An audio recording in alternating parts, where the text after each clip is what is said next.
May tanong ako sa inyo. Hanggang kailan kayo mangangarap ng sariling bahay?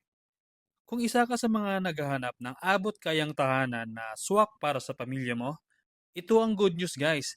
Thea Townhouse dito sa Lancaster, New City is back. Alam ko marami sa inyo ang nanghihinayang noong unang na sold out ang Thea Townhouse.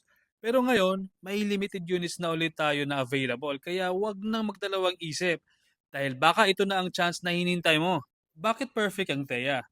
Dahil ideal ito para sa mga nagsisimulang magpamilya o kaya sa mga growing family. May 3 kwarto ito at 2 toilet and bath. Kaya may spasyo para sa lahat. Napaka-functional ang layout nito at may carport at may service area pa na sigurado magagamit mo sa pang-araw-araw. Plus, may balcony pa para sa maghapong pagpapahinga. Para naman sa mga OFW na nagbabalak mag-invest, bakit hindi mo nasimulan ngayon?